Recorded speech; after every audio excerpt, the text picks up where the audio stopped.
안녕하세요. 오늘도 사연 살롱을 찾아주셔서 감사합니다. 저는 40대 초반 여성입니다.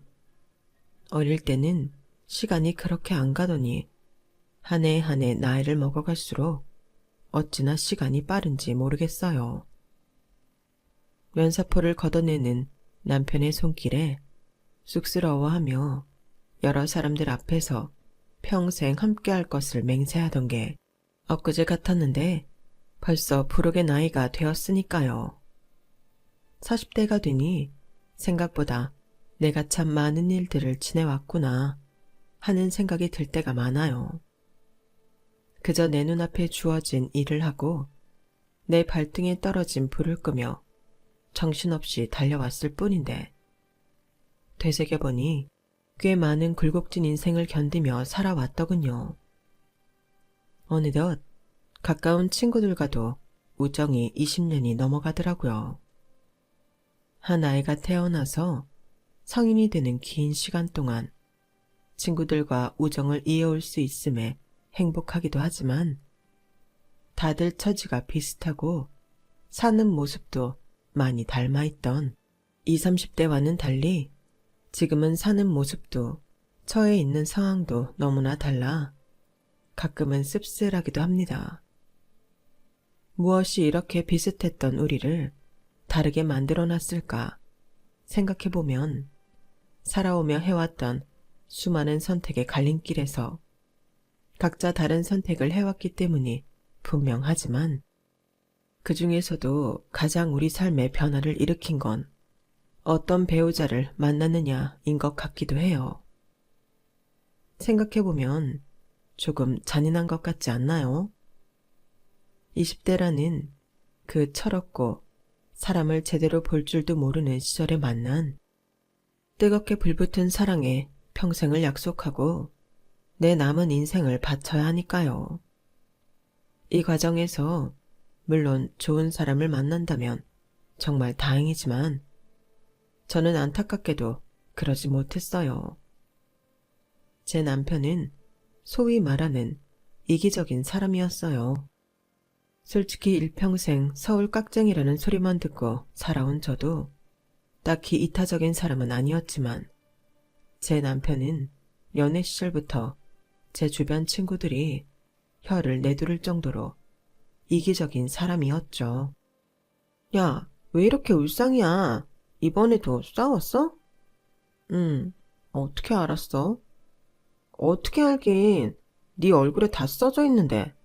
왜 또, 이번엔 또 뭐라든? 회사에서 힘든 일이 있어서 오빠한테 하소연했거든. 근데 자꾸만 회사를 그만두라고만 하길래 속상해서 한마디 했거든. 그랬더니 일 얘기는 각자 일하는 곳에서만 생각하고 끝내야지. 왜 우리 사이에 끌고 들어오냐고 하더라고. 엥? 그게 무슨 니네 사이에 끌고 들어오는 거야. 남자친구니까 이런 일이 있었다고 이야기할 수도 있는 거지. 그러니까. 그럼 우린 대체 무슨 이야기를 할 수 있냐고 하니까 나랑은 그냥 편하고만 싶대. 자기도 회사를 생각하면 피곤하고 스트레스 받아서 나한테 얘기 안 하는 거라고. 안 좋은 바깥일을 우리 사이에 끌고 오지 말자는 거야. 근데 말이 돼? 회사 생활이 내 생활의 일부인데 궁금해하지도 않아. 얘기하면 오히려 피곤한 얘기하지 말라고 뭐라 한다니까? 뭐야? 그럼 너는 뭐 듣기 좋은 얘기만 해야 돼? 서로 힘든 얘기도 하고 좋은 얘기도 하면서 의지하는 게 연인 사이 아닌가? 어떻게 연애가 좋기만 해? 나도 그렇게 생각하긴 하는데 연애관 차이인가 봐. 처음엔 나도 너무 서운해서 말도 안 나왔는데 좀 지나고 생각해보니까 워낙 일이 피곤하니까 그럴 수도 있겠다 싶기도 하고. 야, 너도 참 아닌 건 아닌 거지. 뭘 또 그걸 그 사람 입장에서 들어주고 있어? 네 남친 그러는 거 한두 번이야? 봐줄 걸 봐줘야지. 내 입장만 생각할 순 없으니까 그렇지. 회사 일 힘든 건 나나 오빠나 마찬가지인데 오빤 정말로 나한테 그런 힘든 얘기 잘 안 하거든. 성향 차이니까 받아들여야지. 아우, 답답해. 그래도 얘기할 건 얘기하고 살아야지. 난 모르겠다. 니네가 좋아서 만나는 건데 내가 뭘 뭐라 하겠니? 맞아요. 사실은 남편의 이기적인 면들을 연애 때는 잘 몰랐어요. 저도 워낙 미성숙했기 때문에 제가 서운한 점들에 대해서 남편에게 막 쏟아붓다가도 남편이 세게 나오면 남편 말도 맞는 것 같아 더 이상 반박을 하지 못했어요. 나는 이기적인 게 아니라 개인주의인 거야. 연애는 좋으려고 하는 거잖아. 행복하려고. 그런데 서로 안 좋은 얘기, 안 좋은 일들 얘기해서 같이 우울해질 일 있어?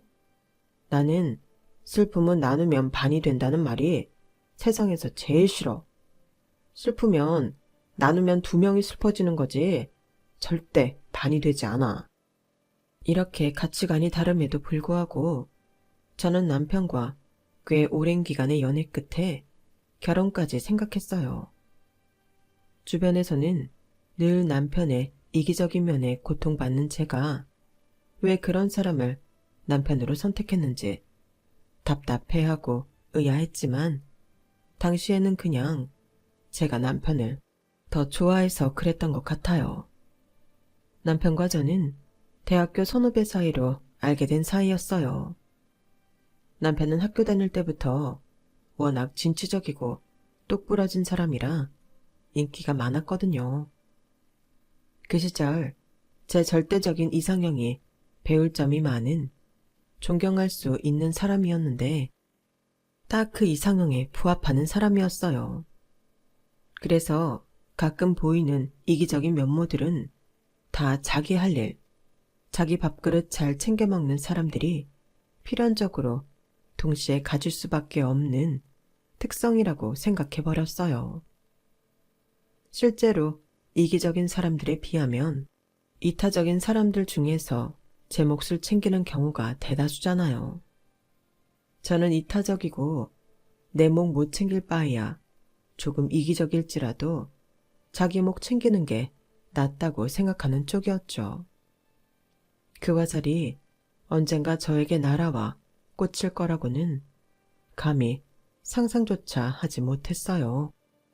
연애 때는 가끔 남편의 이기적인 모습에 화도 나고 서럽기도 하고 울기도 했지만 달라지는 건 없었어요. 당장 헤어질 거 아니면 차라리 제가 바뀌는 게 낫겠다 싶더라고요. 가끔가다 그렇게 냉혈한같이 굴 때만 빼면 저에게 정말 잘해주는 사람이었기에 더 둔감해졌던 것 같아요. 우리라는 단어에 함께 속해 있을 때만큼은 남편은 정말 저에게 잘해줬어요. 연애 때나 결혼 후에나 저는 대부분의 시간 동안 남편이 말하는 우리에 속해 있었기 때문에 남편의 이기적인 면이 얼마나 심각한 건지 쉽게 알아차릴 수가 없었어요. 남편의 이기적인 면은 주로 나와 너로 분리될 때 나타났는데 이렇게 분리될 수밖에 없는 사건이 터졌을 때만 저희는 싸웠던 것 같아요. 싸운 이유는 늘 달랐지만 근본적인 원인은 하나였어요. 남편은 외적인 것이든 내적인 것이든 자신의 이익이 걸려있으면 칼같이 본인을 먼저 챙겼어요.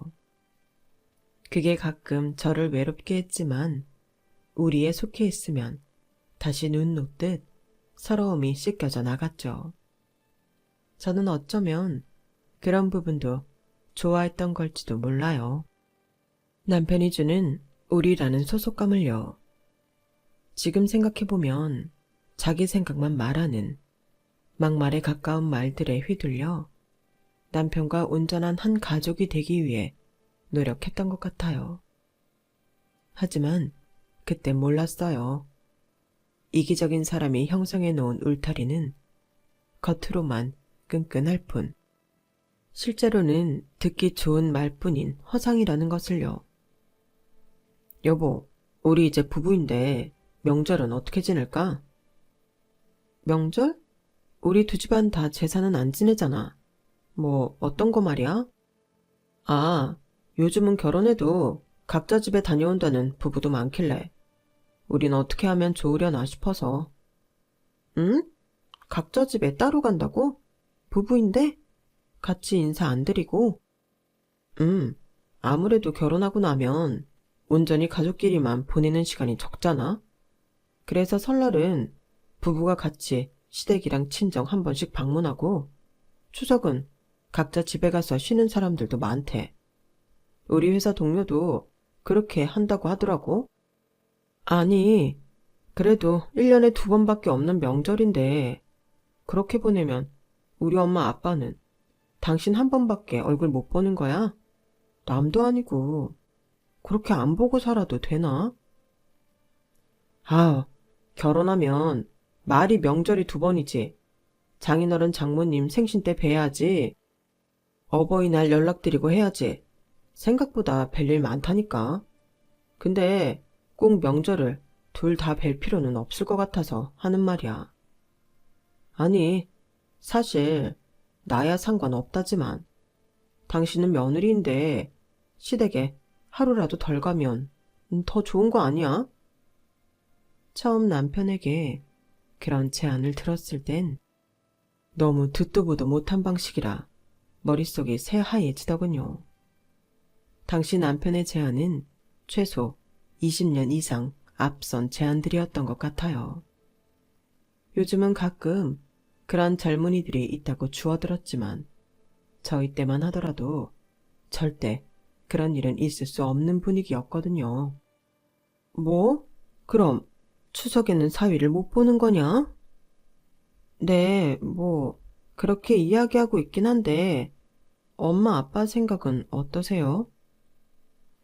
에휴, 내 친구 상훈이 놈은 명절에 사위랑 낚시도 하고 고기 구워 먹으면서 술도 마신대서 나도 그럴 날 머지않았다고 좋아했는데 하긴 사위 입장에선 장인어른이 불편하겠지. 이해는 되지만 서운하긴 하네.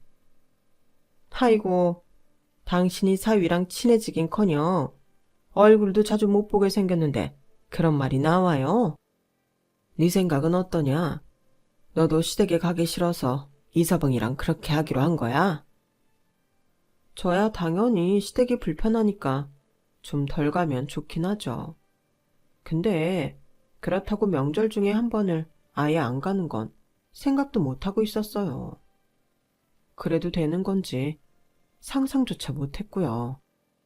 그래, 아무리 집안마다 분위기가 다르다지만 그 집 부모도 분명 서운할 건데 괜히 시부모님한테 찍히는 거 아니냐? 사돈 어른들이랑은 다 얘기한 거래. 그게 시부모님은 이해해 주기로 했다고 하시더라고요. 그래서 장인 어른만 설득하면 된다고. 어지간히 우리한테 눈두장 찍기 싫은가 보네. 그래, 니네 편한 대로 해라. 딸들은 결혼하면 출가 외인이라는데 내가 안 오겠다는 거 억지로 오라 해봤자 서로 즐겁겠니? 좋은 게 좋은 거지. 그래 뭐 결혼하면 우리끼리 보낼 시간이 없기는 할 텐데 우리도 너랑 오붓하게 보내는 날 하루라도 있으면 좋은 거지 뭐. 부모님께서는 씁쓸해하면서도 이해해 주셨어요. 저도 남편의 방식이 특이하다고는 생각했지만 내심 시댁에 한 번 덜 가도 된다는 생각에 그냥 넘어갔던 것 같아요. 그런데 남편의 기행은 이게 끝이 아니었다는 게 문제였죠. 여보, 이번 주말에 같이 엄마한테 다녀오자. 응? 장모님 댁에? 왜? 아, 엄마가 요즘 몸이 자꾸 여기저기 안 좋으시다고 해서 가서 맛있는 거 사드리고 장도 좀 봐드리고 올까 봐. 몸이 안 좋으시다고? 어디가 아프신데? 병명이 뭐야? 왜 나이 들면 원래 여기저기 아프시잖아. 딱 병명이 있는 건 아니고 몸이 좀 쑤시고 체력도 많이 약해지신 것 같다고 하셔서. 아, 난 또 뭐라고. 아니, 노인들 아프다는 거 하루 이틀도 아닌데 그런 걸로 일일이 통영까지 어떻게 가? 어디 진짜 아픈 거 아니면 못 간다고 생각하고 살아야지. 아니, 내가 평일에 가자는 것도 아니고 주말에 어차피 우리 쉬는데 한번 갔다 오자는 거잖아. 그리고 꼭 병명이 있어야 찾아뵙는 거야. 몸 안 좋다고 하시는데 걱정되니까 한번 들려보는 거지. 걱정은 무슨 걱정이야. 저러다 마시겠지. 그리고 당신은 말 좀 똑바로 해. 쉬는 날 한번 갔다 오는 게 별거 아닌 것처럼 얘기하는데 일주일에 겨우 이틀 쉬는 거 장모님 뵈러 통영까지 갔다 오면 그게 쉬는 거야? 쉬는 날 다 날리는 거지? 뭐야, 그럼 진짜 안 가겠다고? 당신 쉬는 시간 뺏기기 싫어서? 아니, 진짜 어디가 안 좋아서 병원을 모시고 가야 되는 거면 가지. 통영이 어디 옆 동네 이름도 아니고 왔다 갔다 하는데 몇 시간인데 장모님 안 뵙고 왕복만 해도 진이 다 빠질 것 같은데 장모님 몸 좀 쑤신다고 꼭 가야겠어? 거길? 아니, 요새 내 친구들 어머니들도 갑작스럽게 돌아가시고 좀 걱정이 돼서 그래. 당신이야 시댁이 경기도에 있으니 자주 들락날락 할 수 있지만 난 아니잖아. 이렇게 가끔 엄마가 신호 줄 때만이라도 가서 어떻게 지내고 계신지 돌봐드리고 싶다고. 그래. 우리 와이프가 아주 하늘이 내린 효녀네. 그렇게 사소한 걱정인 거면 혼자 가는 건 어때? 당신도 내가 무슨 일 있을 때마다 시댁에 좀 다녀오자 하면 힘들어 하잖아. 뭐? 아니, 그거야. 시댁은 정말 가도 너무 자주 가니까 그렇지. 가깝다는 이유만으로 그렇게 시댁만 가면 어떡해? 가까이 있을 때라도 찾아뵈야지. 당신처럼 언제 무슨 일이 생겨서 부모님이랑 멀어질지도 모르는데. 내가 장모님 장인어른 댁이라서 멀다고 안 가려는 게 아니라 우리 부모님 댁이라도 멀면 자주 못 간다 이 말이야. 됐어. 그렇게 피곤하면 이번엔 나 혼자 갔다 올게. 당신한테 뭘 바란 내가 미쳤지. 여보, 왜 또 말을 그렇게 해? 나 요즘 일 많이 바쁜 거 알잖아. 장모님이 정말로 어디가 편찮으신 거면 나도 기꺼이 가지. 너무 서운해하지 마. 참, 서운해할 짓은 다 해놓고 서운해하지 말라는 말이 어이가 없더군요. 남편이 이렇게 지 컨디션 따져가며 저희 집에 하는 걸 보니 저도 그동안 가깝다고 오며 가며 시댁 챙겼던 게 솔직히 약간 후회가 됐어요. 시부모님께서 딱히 시집살이를 시키는 타입도 아니라서 머릿속으로 계산해가며 시댁에 잘하고 싶진 않았는데 남편이 먼저 그렇게 계산하는 듯한 모습을 보니 시댁에까지 애정이 확 떨어지더라고요.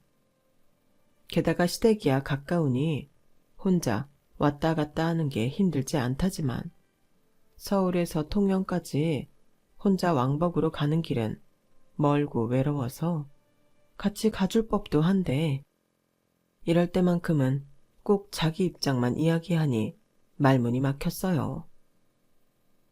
야, 네 남편도 참 대단하다. 니네가 1년에 너희 어머니 댁에 몇 번이나 찾아뵙는다고. 그래 봤자 설밖에 더 가? 그러니까 나도 서운하긴 한데 안 가겠다는 사람 멱살 잡아 끌고 갈 수도 없고 그냥 이번엔 혼자 내려갔다 올까봐. 야, 내가 이런 말 진짜 이제 안 하려고 했는데 마지막으로 할게. 솔직히 네 남편 연애 때도 그렇고 이럴 때 보면 너무 자기 생각만 하는 것 같긴 해. 세상에 어느 부부가 그렇게 네 일 내 일 하면서 선긋냐? 부부는 일심동체라는 말이 괜히 있어? 그런 일 있을 때 서로 의지하고 함께하려고 결혼하는 건데 그렇게 귀찮은 티를 팍팍 내야겠냐? 그래도 나한텐 잘해. 그게 너한테 잘하는 거야? 못하는 거지. 이제 너도 냉정하게 판단을 내릴 때도 됐어. 친구의 비난에 기분이 나쁠 법도 한데 기분이 별로 나쁘진 않았어요. 그때쯤 되니 저도 조금 쌓이긴 했었나 봐요. 하지만 그때도 전 이제 와서 냉정하게 판단을 내려서 뭐하나 그런 생각이 들었어요. 남편한테 이런 점이 있다는 걸 모르고 결혼한 것도 아니고 어느 정도 감수할 걸 생각하고 결혼했던 거기 때문에 최대한 나쁘게 생각하지 않으려고 노력했죠. 그도 그럴 것이 그런 일로 이혼 등을 결심하기엔 너무나 사소한 일화였으니까요. 그래도 사람에게 단점이 있으면 장점이 있듯이 남편이 제게 꼭 못해준 것만은 아니었어요. 평소에는 오히려 너무 잘해주는 촉에 속해서 둘 사이에는 별로 문제가 없었죠. 결혼하고 2년 정도, 신혼 때는 나름대로 우린 정말 결혼 잘했다며 행복하게 보냈었던 것 같아요. 처음에는 안 좋게만 보셨던 부모님조차 제 달라진 인상에 흐뭇해 하셨으니까요. 하지만 이것도 둘 사이에 아이가 태어나자 달라졌어요. 요새는 남자들도 육아휴직을 쓴다지만 제가 아이를 가졌을 때는 현실적으로 육아휴직은 제도만 있고 남자들은 쓸 수 없는 구조였어요. 눈치 없는 척 쓰려면 쓸 수야 있었겠지만 그럼 진급은 완전히 제쳐준다고 생각을 했어야 했거든요. 어차피 저도 육아휴직을 하는 거 남편에게까지 그런 부담을 안겨주고 싶지 않았어요. 그러다 보니 어느새 육아는 제 담당이 되었죠. 남편이 퇴근하고 와서 바통 터치로 아기를 봐주려고 노력했지만 그래봤자 그 시간은 아주 적은 시간이었고 그 짧은 시간조차 온전히 아기를 돌봐주는 건 사실상 불가능이더라고요. 저녁 7시쯤 집에 와서 교대로 저녁을 먹고 나면 8시, 남편이 늦게 자도 12시에는 잠이 들었기 때문에 아이를 봐주는 게 4시간 정도였는데 그 4시간조차 피곤해서 꾸벅꾸벅 졸기 일쑤였어요. 집에서 애만 봐도 힘들고 피곤한데 하루 종일 일하고 들어와서 아이를 보려면 충분히 그럴 수 있다고 생각해서 그런 걸로 트집을 잡거나 하진 않았죠. 사실 결혼 전에 남편과 저는 절대 한 명에게 육아를 몰아주지 말자고 다짐했었는데 결혼을 하기 전엔 이해할 수 없던 것들이 결혼을 하고 나니 새롭게 보이면서 이해가 되더라고요. 독방 육아를 안 하고 싶어도 사회가 따라주지 않았기 때문에 어쩔 수 없다는 사실을 깨달았죠. 여보, 요즘 너무 집에서 지훈이하고만 있으니 힘들지 않아? 힘들어도 뭐 어떡해. 지훈이 좀 커서 데리고 돌아다닐 수 있을 때까지 참아야지 뭐. 우리 어머니가 애기 좀 봐주신다는데 가끔 맡기고 둘이 시간 보낼까? 둘이 같이 놀러 나간 지도 좀 됐고 당신도 답답할 것 같아서. 정말? 어머니가 봐주신대? 그래도 되나? 당연히 되지.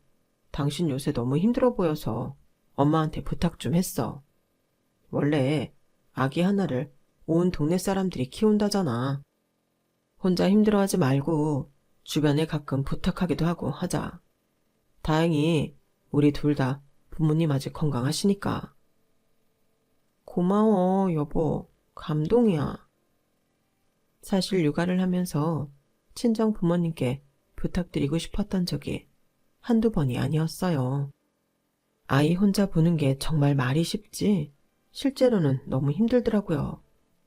그런데 사실상 친정과는 너무 거리가 멀어서 부탁을 하려면 제가 아기를 데리고 본가에 내려가서 며칠 지내거나 엄마가 올라와 달라고 부탁을 해서 함께 지내야 했는데 둘 다 마음에 걸리더라고요.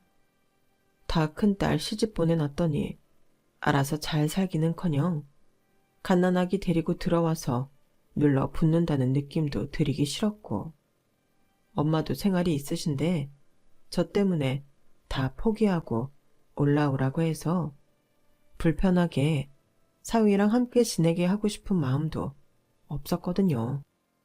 그래서 홀로 버티듯 육아를 하고 있었는데 점점 외로움이 극심해지는 게 문제였어요. 저는 하필 친구들 중에도 아기를 낳은 사람이 없어 제 이야기를 하고 공감과 위로를 해줄 사람도 조언을 구할 때도 많지 않았거든요. 퇴근한 남편에게 일일이 제 힘든 걸 이야기할 수도 없었어요. 또 특히 그런 걸 선을 긋는 사람이라는 걸 알고 있으니 혼자 끙끙 앓는 시간이 더 길어졌죠. 그런데 남편이 제가 너무 힘들던 시기에 먼저 그런 제안을 해주니 너무 기뻤어요. 늘 제 마음을 몰라준다고만 생각했는데 그렇지 않다는 걸 확인한 것 같아 행복했던 것 같아요. 여보, 오늘 본 영화 너무 재밌다. 요새 하도 화제여서 궁금했는데 덕분에 봤네. 이쁜 곳에서 밥도 먹고 이렇게 데이트하는 게 얼마만인지. 옛날엔 이게 그렇게 행복한 건 줄 몰랐는데 진짜 너무 행복하다. 고마워. 고맙긴. 당신도 숨통 트일 시간이 필요하지. 맨날 아기하고만 있느라고 수고가 많은데 자주 못 챙겨줘서 미안해. 가끔은 이렇게 부모님께 맡기고 우리도 우리만의 시간을 좀 갖자. 나는 너무 좋지. 고마워. 그 이후로도 남편은 정말 그 약속을 지켰어요.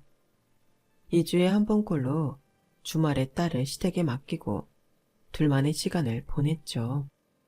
저는 평일에는 정말 그 시간만 기다리면서 살았어요. 남편과 바깥 약속을 잡은 주는 신이 나서 어떻게 지나가는지도 모르고 보내는데 약속이 없는 주는 기운 빠진 채로 보내곤 했죠. 그렇게 3달쯤 지났을 때였어요. 남편이 갑자기 진지한 얼굴로 그러더군요. 여보, 근데 장인댁에서도 우리 집에서 아기 봐주고 있는 거 아셔? 가끔 그렇게 맡기고 나간다고 알고는 계시는데 왜? 얼마나 자주 봐주시는지도? 그것까지는 말씀 안 드렸어. 근데 갑자기 그건 왜? 아, 말씀 안 드렸구나. 어쩐지. 보통 시댁에서 이렇게 아기 자주 봐준다고 하면 친정에서도 신경을 좀 쓰지 않나 싶은데 영 소식이 없길래.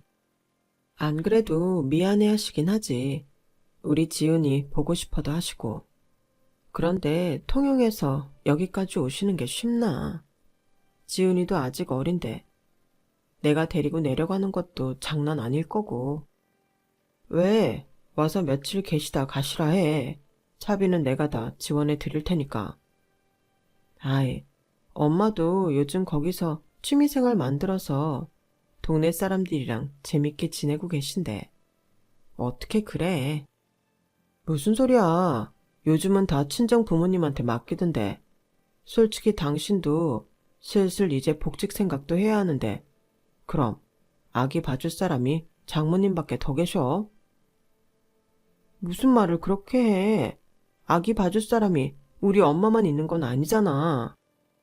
뭐? 그게 무슨 소리야? 시어머니도 계시잖아. 딱히 따로 일을 하고 계신 것도 아니고. 가끔 시어머니께서 지훈이를 돌봐주시는 것만 해도 너무 감사하고 큰 도움이 되어서 이런 얘긴 별로 안 하고 싶었지만 남편의 당연하다는 듯한 태도에 살짝 발끈했어요.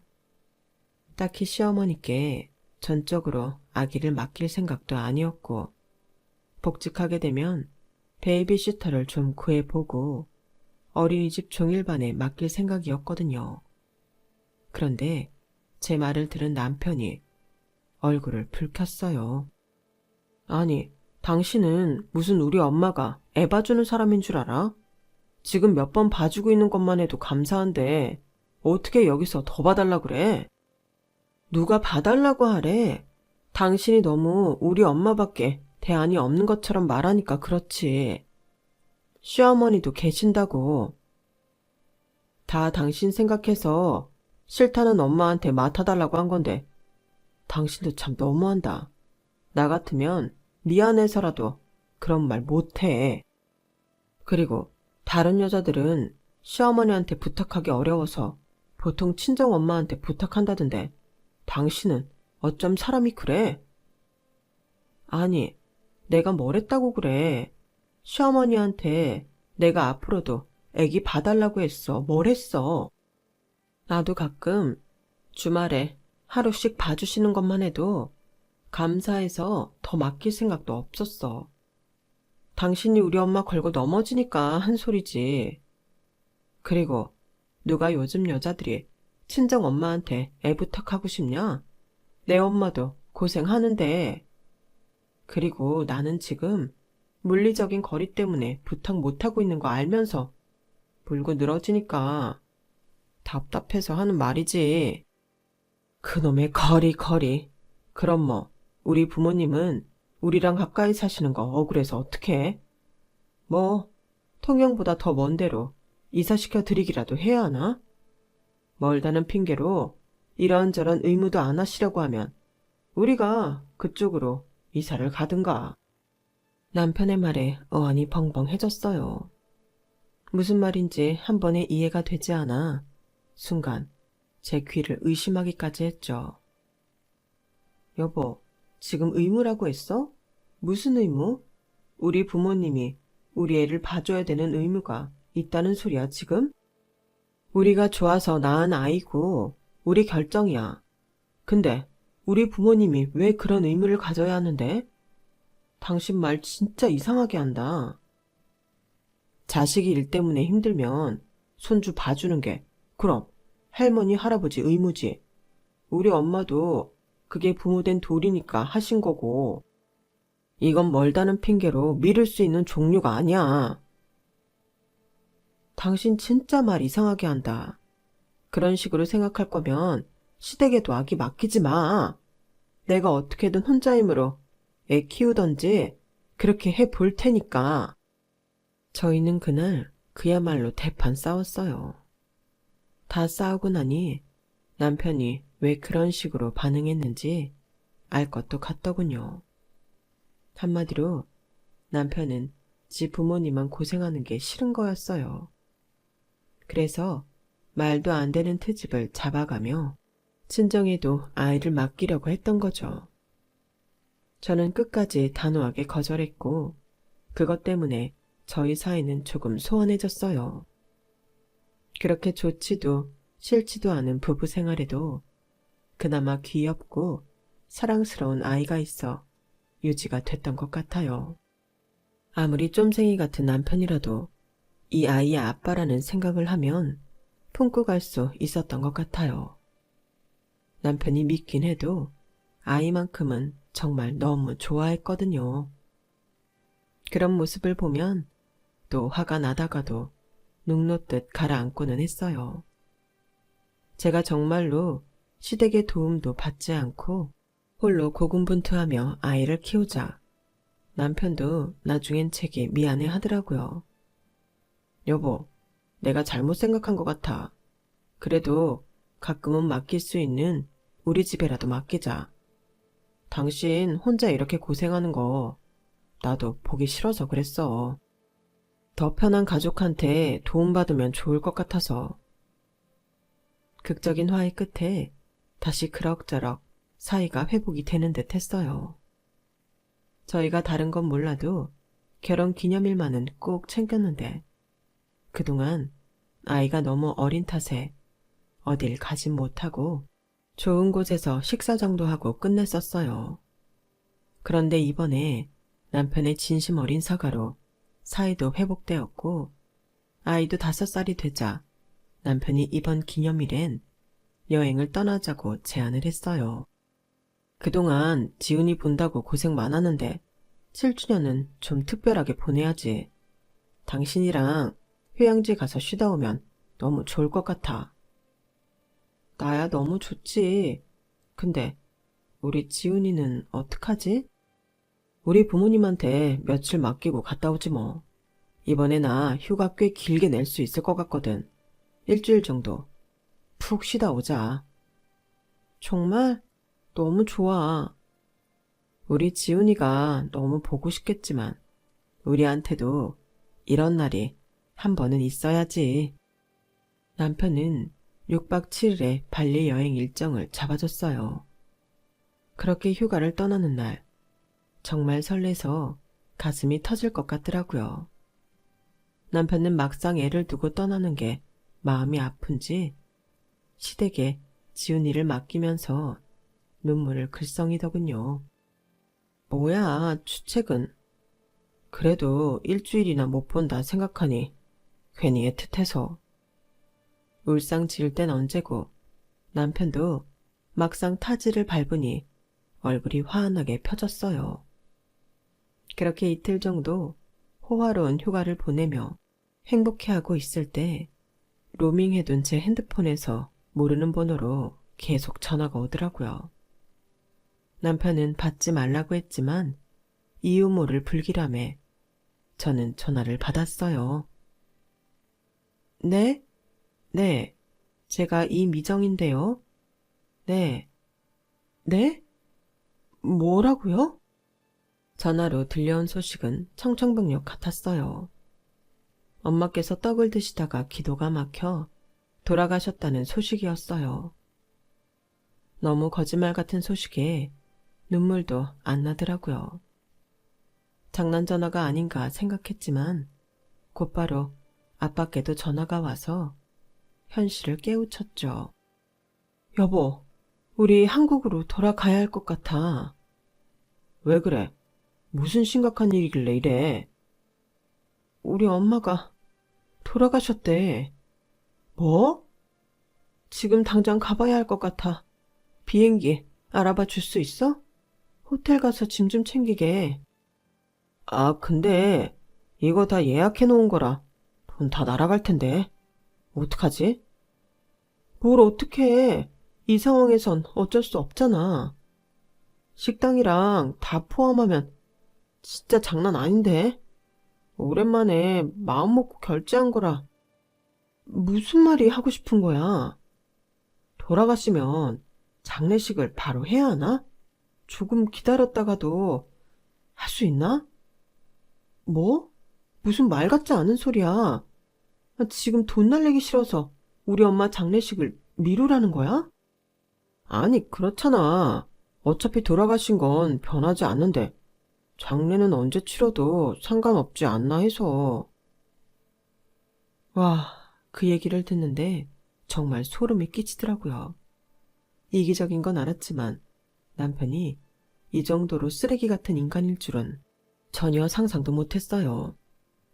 여보, 지금 내 말 잘못 이해한 거 아니지? 우리 엄마가 돌아가셨다고. 어떻게 이 상황에 그런 말이 나와? 당신 뭐 사이코패스 그런 거야? 아니, 아는데. 알아도 아까운 건 마찬가지잖아. 아, 진짜 간만에 여행 온 건데. 우리 6일 코스인데 지금 이틀밖에 못 즐겼는데. 장모님은 왜 하필 돌아가셔도 이때 돌아가셔가지고. 뭐? 당신 진짜 제정신이야? 그렇잖아. 아니, 안 좋게 돌아가신 것도 아니고 어떻게 떡 드시다가. 참, 진짜 나도 환장하겠다. 남편의 태도는 도저히 사랑하는 아내의 부모가 상을 당한 남편의 태도가 아니었어요. 전 그 순간 뭔가 제대로 깨우쳤던 것 같아요. 남편은 이기적인 걸 넘어 무언가 심각하게 문제가 있다는 것을요. 됐어. 그렇게 돈이 아까우면 당신은 다 즐기고 오던가. 난 엄마 보러 갈 거야. 아, 여보. 그런 말이 어딨어. 이건아, 당신이랑 같이 한국 들어갈 생각은 나도 없으니까. 당신도 따라 들어오던지 말던지 당신 알아서 해. 그렇게 저는 혼자 한국행 비행기에 올라탔어요. 남편은 짐을 들어다 공항까지 갖다 주면서도 아무 말이 없더라고요. 뭐 이런 인간이 있나 싶어 속으로 이를 갈았어요. 한국에서 봐. 곧 갈게. 저런 말은 보통 바로 따라 들어올 때 하는 소리 아닌가요? 마지막 비행기 올라탈 때 남편이 작게 말했던 저 말을 저는 끝까지 믿고 싶었던 것 같아요. 하지만 그마저도 제 착각이란 걸 깨달았죠. 남편은 제가 3일장을 다 치르는 날까지도 한국에 들어오지 않았더라고요. 정말 혼자 거기서 다 일정을 즐기고 올 모양이었어요. 시댁에는 알리지도 않은 건지 시부모님은 장례식에 참석도 하지 않으셨어요. 도대체 제 부모님이 돌아가셨다는데 그걸 다 즐기고 싶은 건지 즐겁기는 한 건지 의문이더라고요. 저는 눈이 뒤집혀서 시댁에 찾아가 아이를 데려왔어요. 분노로 핏발선 제 눈을 보고 시부모님은 깜짝 놀라셨어요. 너희 일요일에 온다고 하지 않았니? 민주리는 어디 가고 너 혼자 왔어? 어머님, 저희 엄마 돌아가신 건 아세요? 뭐? 사돈께서 돌아가셨어? 네, 그래서 급하게 한국 돌아왔어요. 애 아빠가 말 안 하던가요? 무슨 소리야? 우린 아무 연락도 못 받았는데. 저 이혼할 거예요. 제 부모님 돌아가셨다는데도 여행을 마저 다 즐기고 오겠다는 인간이랑은 저 못 살아요. 간략하게 자초지종을 들은 시어머니도 이건 아니다 싶었는지 자식을 잘못 키운 것 같다고 미안하다며 그제야 제게 부조금을 쥐어주셨어요. 영문도 모르고 저를 바라보는 딸을 보니 눈물이 치솟더라고요. 그리고 남편에게 복수할 방법을 떠올렸죠. 이렇게 이기적인 남편이 단 하나, 본인보다 아끼고 껌뻑 죽는 게 있다면 그게 바로 저희 딸이었거든요.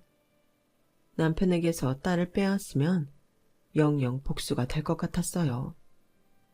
최근 저희 본가에서 이사를 했는데 남편은 주소조차 모르고 있었거든요. 마침 아빠께서도 엄마가 돌아가시고 혼자 지내시면 당분간 외로우실 테니 그 길로 딸을 데리고 짐을 싸서 내려가 버렸어요. 그 와중에도 돈이 될 만한 기금속은 다 챙겨서 내려갔죠.